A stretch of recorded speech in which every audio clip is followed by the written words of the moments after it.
संदीपनी जी अपने गुरुजी की सेवा में थे। गुरुजी ने लीला की पागल बनने की। अंजलि में मूत्र लेते और फेंक देते शिष्यों के ऊपर, थूक देते, ईंट मारते, पत्थर मारते, गालियां देते। महीना, 2 महीना, 4 महीना सब शिष्य भग गए, केवल संदीपनी जी बचे। एक दिन शांत भाव में हुए और कहा, बेटा पता नहीं मुझे क्या हो गया था, भगवान की कृपा से शांत हुआ। और सब शिष्य कहाँ? बोले गुरुदेव तो भाग। क्यों भाग गए? तो आपको पागल जानकर भाग गए। आप मूत्र फेंकते थे, थूक फेंकते थे, ईंट फेंकते थे। बोले तुम्हारे ऊपर नहीं फेंका? फेंका गुरुदेव। तुम क्यों नहीं भगे? गुरुदेव यदि हम चले जाते तो आपको पवाता कौन, आपको स्नान कौन कराता, आपकी देख रेख करता? तो गुरुदेव मैं सब सहता हुआ आपकी आज्ञा में, आपकी सेवा में तत्पर रहा। तो उनके आंसू आ गए। बेटा मैं अपने तप से तो भगवान के धाम में जाऊंगा, लेकिन परम धामी भगवान तुम्हारे शिष्य बनेंगे आके। तो वही संदीपनी जी उच्च आसन पर बैठते थे और भगवान द्वारिकाधीश श्री कृष्ण नीचे बैठे। अगर किसी को लगता हो क्या राधा राधा राधा राधा कृष्ण कृष्ण जपते रहे जैसे लोगों को, तो क्या हमारे सारे काम बन जाएंगे?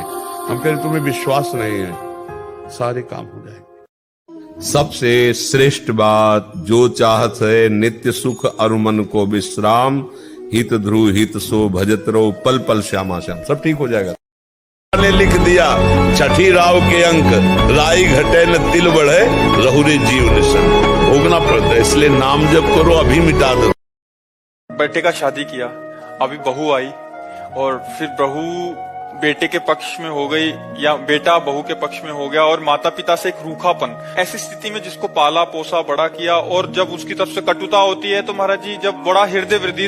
आपकी समस्या नहीं है, बहुत माता पिताओं की समस्या है। कोई विशेष श्रद्धावान अपने ऐसे माता पिता की सेवा कर पाता है, नहीं तो बहू सास को पीट रही है, बेटा माँ पिता को मार रहा है लात डंडों थप्पड़ों से। बेटा और बहू भी तो एक दिन बूढ़े होंगे। हाँ देखो, अगर हम अपने माता पिता को कष्ट देते हैं तो हमारे जो पुत्र होंगे वो हमको उससे 100 गुना बढ़ के कष्ट देंगे, क्योंकि वो ब्याज भी तो मिलेगा।